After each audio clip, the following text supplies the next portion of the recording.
अथ श्री दुर्गाय नमः। श्री दुर्गा सप्तशती पहला अध्याय प्रारंभ। मेघा ऋषि का सुरथ और समाधि वैश्य को देवी भगवती की महिमा बताते हुए मधुकैटभ का प्रसंग सुनाना। सुनेंगे ध्यान से। बहुत ही सुंदर देवी के चरित्र हैं।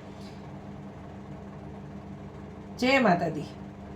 विनियोग पहले चरित्र के ब्रह्मा ऋषि, महाकाली देवता, गायत्री छंद, नंदा शक्ति, रक्तदंडिका बीज, अग्नि तत्व और ऋग्वेद स्वरूप हैं।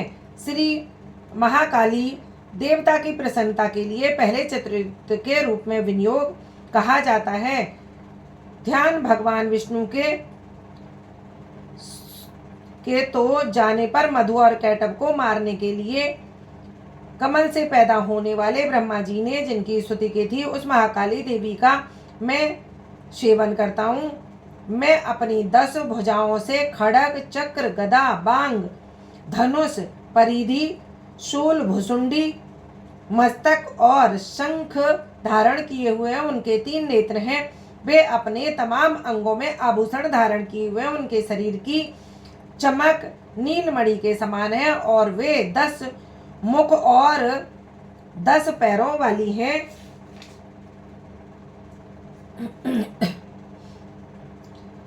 मार्कंडेय जी बोले, सूर्य के पुत्र सावर्णी जो 8वें मनु कहे जाते हैं, उनकी उत्पत्ति की कथा विस्तार पूर्वक कहता हूँ।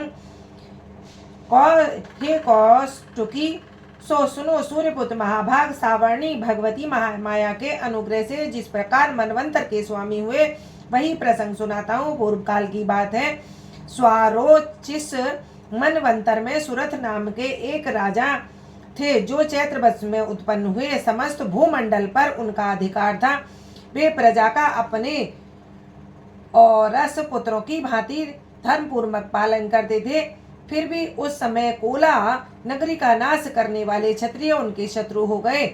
राजा सुरथ की दंड नीति बड़ी प्रबल थी। उनका शत्रु के साथ युद्ध हुआ। यद्यपि कोलावन विध्वंसी संख्या में कम थे, तो भी राजा सुरथ युद्ध में उनसे हार ही गए। तब वे युद्ध भूमि से अपने नगर को लौट आए और केवल अपने देश के राजा होकर रहने लगे। किंतु वहां भी उन प्रबल शत्रुओं ने उन पर आक्रमण कर दिया। राजा का बल क्षीण हो चला था, इसलिए उनके दुष्ट बलवान एवं भेदी मंत्रियों ने वहां उनकी राजधानी में भी राजकीय सेना और खजाने को हथिया लिया। सुरथ का प्रभुत्व नष्ट हो चुका था, इसलिए वे शिकार खेलने के बहाने घोड़े पर सवार हो वहां से अकेले ही एक घने जंगल में चले गए। वहां उन्होंने ब्रह्मा जी श्रेष्ठ मेधा मुनि का आश्रम देखा। उस आश्रम में अनेकों हिंसक जीव परम शांत भाव से रहते थे। मुनि के बहुत से शिष्य उस वन की शोभा बढ़ा रहे थे। वहां जाने पर मुनि ने उनका आदर सत्कार किया और उन श्रेष्ठ मुनि के आश्रम में इधर उधर विचरते हुए कुछ काल तक वहां बने रहे। फिर ममता के वश होकर वह उस आश्रम में इस प्रकार चिंता करने लगे, पूर्व काल में मेरे पूर्वजों ने जिस प्रकार का पालन किया था, वही नगर आज मुझसे रहित है। पता नहीं दुराचारी सेवकगण उनकी धर्मपूर्वक रक्षा करते भी होंगे या नहीं।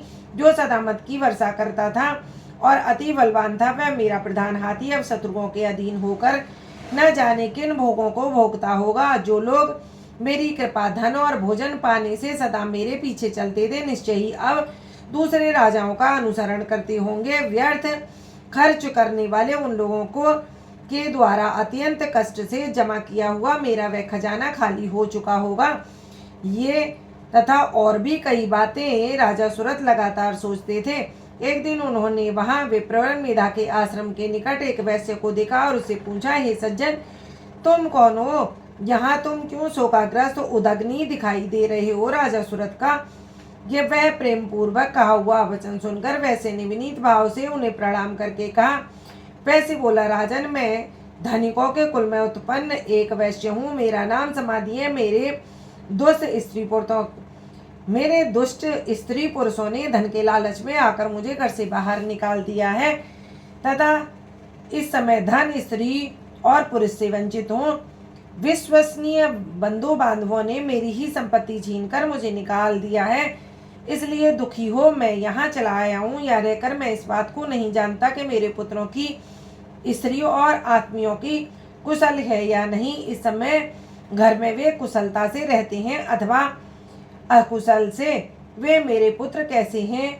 क्या वे सदाचारी हैं अथवा दुराचारी हो गए हैं? राजा ने पूछा। जिन लोभी स्त्री पुरुष आदि ने धन के कारण तुम्हें घर से निकाल दिया, उनके प्रति तुम्हारे चित्त में इतना प्यार क्यों है? वैसे बोला, आप मेरे विषय में जो बात कहते हैं वह सत्य है, किंतु क्या मेरा मन निष्ठुरता धारण नहीं कर सकता? जिन्होंने धर्म के लोभ में पड़कर पिता के प्रति श्रद्धा, पति के प्रति प्रेम और स्वजन के प्रति अनुराग को तिलांजलि दे मुझे घर से निकाल दिया है, उन्हीं के प्रति मेरे हृदय में इतनी अनुरक्ति है। हे महामते, गुणहीन बंधुओं के प्रति जो मेरा चित्त इस प्रकार प्रेम मग्न हो रहा है, यह क्या है? इस बात को मैं जानकर भी नहीं जान पाता। उनके लिए मैं लंबी सांसें ले रहा हूँ और मेरा मन अत्यंत दुखित हो रहा है। उन लोगों से प्रेम का सर्वथा अभाव है, तो भी उनके प्रति जो मेरा मन निष्ठुर नहीं हो पाता, इसके लिए क्या करूं? मार्कंडेय जी बोले, हे ब्रह्मन, तदनंतर राजाओं में से श्रुत और समाधि नामक वैसे दोनों साथ साथ मुनि की सेवा में उपस्थित हुए और उनके साथ यथा योग्य न्याय अनुकूल विनय पूर्ण बर्ताव करके बैठ गए। उनके बाद वैश्य और राजा से कुछ वार्तालाप आरंभ किया। राजा ने कहा, हे भगवान, मैं आपके से एक बात पूछना चाहता हूँ, मुझे कृपा कर बतलाइए। मेरा चित्त अपने बस में नहीं है, इसलिए यह बात मेरे मन को बहुत दुख देती है। मुनिश्रेष्ठ, जो राज्य मेरे हाथ से चला गया है उसमें और उसके संपूर्ण विभागों में मेरी ममता ही रही है, वह आप जानते हुए कि वह मेरा नहीं है, अज्ञानी की भांति मुझे उसके लिए दुख होता है। क्या इसका क्या कारण है? उधर वैसे भी घर से अपमानित होकर आया है, इसके पुत्र स्त्री और नौकर ने इसको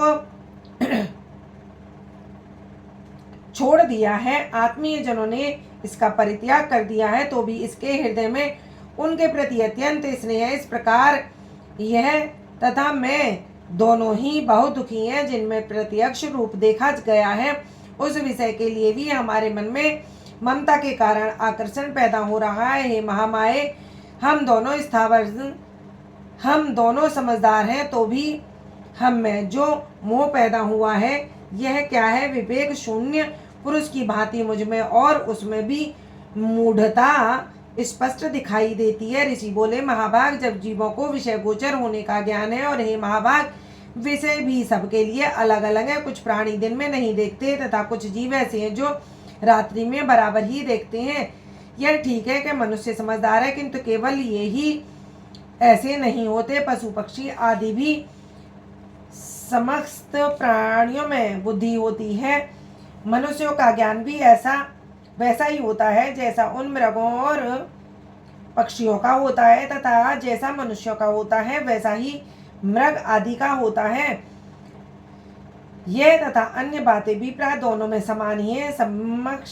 समझ होने पर भी इन पक्षियों को तो देखो, ये स्वयं भूख से पीड़ित होते हुए भी मोहवश बच्चों की चोंच में कितने चाव से अन्न के दाने डाल रहे हैं। पुरुष श्रेष्ठ है, क्या तुम देखते नहीं कि ये मनुष्य समझदार होते हुए भी लोभवश अपने किए हुए उपकार का बदला पाने के लिए पुत्रों की कामना करते हैं। यद्यपि उन सब में समझ की कमी नहीं है, तथापि वे संसार की स्थिति बनाए रखने वाली भगवती महामाया के प्रभाव द्वारा ममता में भंवर से युक्त मोह के गहरे गड्ढे में गिराए जाते हैं। इसलिए इसमें आश्चर्य नहीं करना चाहिए। जगदीश्वर भगवान विष्णु की योग निद्रा रूपी जो भगवती महामाया है, उन्हीं द्वारा यह जगत मोहित हो रहा है।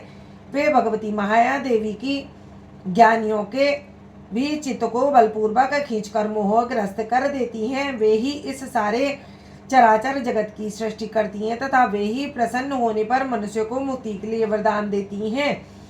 हे पराविधा, संसार बंधन और मोक्ष की कारणभूता सनातनी देवी तथा संपूर्ण ईश्वरों की आदिश्वरी है। राजा ने पूछा, भगवान, जिन्हें आप महामाया कहते हैं वे देवी कौन है? ब्रह्मन उनकी उत्पत्ति कैसे हुई तथा उनके कार्य कौन कौन से हैं। ब्रह्म वेत्ताओं में श्रेष्ठ महर्षि उन देवी का जैसा प्रभाव हो, जैसा स्वरूप हो, जिस प्रकार प्रादुर्भाव हुआ हो, वैसा मैं आपके मुख से सुनना चाहता हूँ। ऋषि ने कहा, राजन, वास्तव में जो देवी निरंतर स्वरूपा है, संपूर्ण विश्व उन्हीं का रूप है तथा उन्होंने समस्त जगत को व्याप्त कर रखा है, तथापि उनका दुर्भाव अनेक प्रकार से होता है। वह मुझसे सुनो, यद्यपि वे नित्य और अजन्मा है, तथापि जब देवताओं का कार्य सिद्ध करने के लिए प्रकट होती हैं, तब उस समय संसार में उत्पन्न कहलाती हैं। कल्प के अंत में जब संपूर्ण जगत की महासागर में डूब रहा था, तब उसके प्रभु भगवान विष्णु शेष नाग की सैया पर योग निद्रा में लीन हो रहे थे। उस समय उनके कानों की मैल से जो भयंकर असुर उत्पन्न हुए थे, जो मधु और कैटभ के नाम से प्रसिद्ध थे, दोनों ब्रह्मा जी का वध करने को उद्धत हो गया। भगवान विष्णु के नाभि कमल से विराजमान प्रजापति ब्रह्मा ने उन दोनों भयानक असुरों को अपने पास मारने के लिए आता और भगवान को सोया हुआ देखा, तो एकाग्रचित होकर उन्होंने भगवान विष्णु को जगाने के लिए नेत्रों में निवास करने वाली योग निद्रा की स्तुति आरंभ की, जो इस विश्व की स्वामिनी, जगत को धारण करने वाली, संसार का भरण पोषण और संहार करने वाली तथा तेज स्वरूप भगवान विष्णु की अनुपम शक्ति है। उन्हीं भगवती निद्रा देवी की भगवान ब्रह्मा स्तुति करने लगे। ब्रह्मा जी ने कहा, हे देवी, तुम स्वाहा, तुम ही स्वधा और तुम ही वसटकार हो। स्वर भी तुम्हारे ही स्वरूप है, तुम ही प्राणदायिनी शुदा हो। नित्य अक्षर प्रणव में अकार, उकार, मकार, इन तीन मात्राओं के रूप में भी तुम ही सिद्ध हो, तथा इन तीन मात्राओं से अतिरिक्त जो बिंदु स्वरूपा नित्य अर्थ मात्रा है, जिनका विशेष रूप से उच्चारण नहीं किया जा सकता, वह तुम ही हो। इस प्रकार तुम रूप हो। देवी, तुम्हारी संध्या सावित्री परम जननी हो। देवी, तुम ही इस सकल ब्रह्मांड को धारण करती हो, जो तुम्हें ही इस जगत की सृष्टि होती है, तुम ही से इसका पालन पोषण होता, तथा तुम ही कल्प के अंत में सबको अपना ग्रास बना लेती हो। जगन्मयी देवी, इस जगत की उत्पत्ति के समय तुम सृष्टि रूपा हो, पालन काल में स्थित रूपा हो तथा कल्याण के समय संहार रूपा हो। तुम महाविद्या, महामाया, महामेधा, महास्मृति, महामोह रूपा महादेवी और महासुरी हो। तुम तीनों गुणों सत्व रज तम को उत्पन्न करने वाली सबकी प्रकृति हो। भयंकर कालरात्रि महारात्रि तुम ही बोध स्वरूपा बुद्धि हो। लज्जा, शांति और क्षमा, पुष्टि, तुष्टि भी तुम ही हो। तुम शूलधारिणी, घोर रूपा, खड़गवासिनी तथा चक्र, शंख, गदा और धनुष धारण करने वाली हो। बाण, भुसुंडी और परिधि भी तुम्हारे ही शस्त्र हैं। तुम सौम्य और सौम्यतर हो।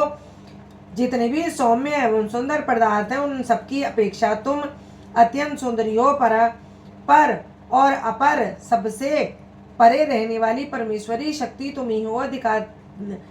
अखिलात्मके देवी, कही सत असत रूप, जो कुछ वस्तु हैं, उन सब की जो कुछ शक्ति है, वह तुम ही हो। हे, ऐसी अवस्था में तुम्हारी स्तुति क्या हो सकती है, जो इस जगत को की सृष्टि, पालन, संहार करते हैं। उस पालन को भी जब तुमने निद्रा के अधीन कर लिया है, जो तुम्हारी स्तुति करने में यहाँ कौन समर्थ हो सकता है। मुझको, भगवान शंकर को तथा भगवान विष्णु को भी तुमने शरीर धारण कराया, तो तुम्हारी स्तुति करने की शक्ति किसी में भी नहीं है। देवी, तुम तो अपने उस उदार प्रभावों से भी विशेष रूप संतुल्य हो।